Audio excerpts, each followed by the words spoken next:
Muy bien, si tuviéramos que responder a la pregunta fundamental sobre qué nos hace humanos, durante siglos la respuesta parecía bastante clara, ¿no? Se hablaba de una naturaleza humana universal que todos compartimos, pero ¿y si esa idea en realidad estuviera equivocada? Hoy vamos a desglosar el argumento de verdad revolucionario del antropólogo Clifford Geertz. Él propuso que no es una esencia interna, sino la cultura lo que verdaderamente nos define. Y esta idea, como veremos, lo cambia absolutamente todo. Para desarrollar bien este argumento, vamos a seguir un orden muy lógico. Primero, vamos a revisar esa idea clásica de la naturaleza humana universal. Después, veremos cómo la antropología la puso totalmente en jaque, para luego presentarnos como animales culturales. Ojo, también analizaremos los riesgos de este nuevo paradigma, y finalmente llegaremos a la gran conclusión de Geertz, que la cultura no es un extra, sino nuestra mismísima esencia. Empecemos. Y aquí tenemos de entrada el gran enfrentamiento. Por un lado, la visión de la Ilustración, un ser humano casi genérico, constante, definido por la naturaleza con mayúscula, y por el otro, la visión antropológica, un panorama diverso, contextual, donde la cultura es la protagonista. Este es, precisamente, el cambio de paradigma que vamos a analizar a fondo. Entramos entonces a la primera parte, la naturaleza humana universal. Para entender la revolución que supuso Geertz, es indispensable viajar un poco al pasado. Tenemos que entender cómo se pensaba al ser humano en la Ilustración, mucho antes de que el concepto de cultura entrara con fuerza en la ecuación. La idea era bastante simple en realidad. Se creía que si uno lograba quitar todas las capas superficiales de la época o del lugar, lo que quedaba era un ser humano esencialmente idéntico. Daba igual si era un romano, un mandarín de la China antigua o un noble francés. Se buscaba al hombre, en singular, un modelo base con una naturaleza inmutable. Y este punto es clave para entender todo. Desde esta perspectiva, todas las diferencias que vemos entre pueblos, sus costumbres, sus creencias, sus rituales, eran vistas literalmente como adornos. Pensemos en ello como la ropa, algo que uno se pone y se quita, pero debajo el cuerpo, el ser humano universal, es siempre el mismo. Eran, en definitiva, trivialidades que ocultaban lo verdaderamente importante. Aquí es donde la historia da un giro de 180 grados, porque la antropología llega para plantear una pregunta casi subversiva, la que vemos aquí. ¿Y si esas diferencias no son para nada superficiales? ¿Y si esa ropa cultural no es un simple accesorio, sino que está, de alguna manera, cosida a nuestra piel? ¿Y si resulta que son precisamente esas diferencias lo que nos define como humanos? Vamos con la segunda parte, el concepto científico de cultura.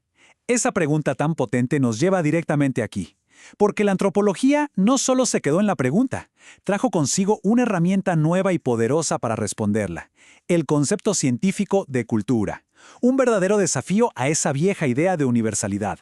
Y es que la evidencia que empezaron a traer los antropólogos de sus trabajos de campo era sencillamente abrumadora. No encontraron a un humano universal con distintos sombreros. Lo que encontraron fue una diversidad de mundos casi infinita.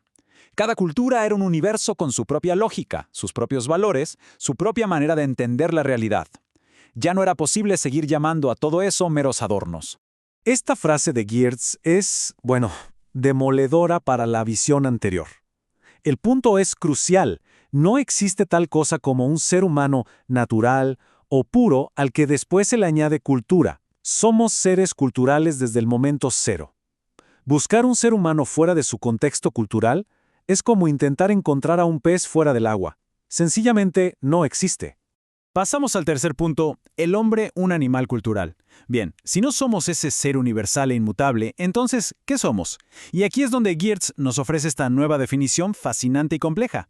Somos animales culturales. Y esta idea, claro, nos obliga a pensar en nosotros mismos de una manera completamente distinta. A ver, lo que muestra este esquema es muy importante. El objetivo de la antropología no es simplificar la realidad humana, que es complejísima. El objetivo es hacer esa complejidad comprensible, inteligible. Como bien lo explica Geertz, se parte de un aparente caos de datos y comportamientos, se aplica el análisis a través de la herramienta que es la cultura y se llega a un orden, una complejidad que ahora sí podemos entender. Y la herramienta por excelencia para hacer este trabajo es la etnografía. No se trata de especular desde un escritorio, no. Se trata de ir al campo, de sumergirse en otras culturas para estudiar sistemáticamente cómo funcionan. Es la etnografía la que nos da la prueba viva, la evidencia de que la cultura lo moldea absolutamente todo. Geertz utiliza un ejemplo brillante, los rituales de trance en Bali. Si lo miramos desde una perspectiva puramente biológica, sería algo muy difícil de explicar. ¿Por qué alguien haría esto? Pero, dentro del sistema de significados de la cultura balinesa, estas acciones tienen un sentido profundísimo. No es una simple reacción fisiológica, es una experiencia religiosa, social y personal que está completamente configurada por su marco cultural. Esto demuestra que hasta nuestras experiencias más íntimas están mediadas por la cultura. Cuarta sección. Los riesgos del nuevo paradigma. Pero, atención, abandonar la vieja idea de naturaleza humana nos abre un mundo de posibilidades, sí, pero también nos presenta sus propios peligros intelectuales. Geertz era muy consciente de que este nuevo enfoque tenía un par de trampas teóricas que debíamos esquivar. Y aquí están los dos grandes abismos a evitar. Por un lado, está el riesgo de caer en el relativismo extremo, pensar que cada cultura es una burbuja tan única que es incomparable con las demás, y al final perdemos cualquier sentido de humanidad común. Y por el otro lado, está el determinismo cultural, la idea de que somos meras marionetas de nuestra cultura, sin agencia, sin biología compartida, simples productos. Entonces, el verdadero desafío, digamos, el trabajo fino de la antropología, consiste en navegar entre estos dos extremos. Se trata de ser capaces de reconocer y valorar la increíble diversidad de formas de vida humana, pero sin perder de vista aquello que nos conecta a todos. No como una esencia fija, como creía la Ilustración, sino como condiciones compartidas de existencia.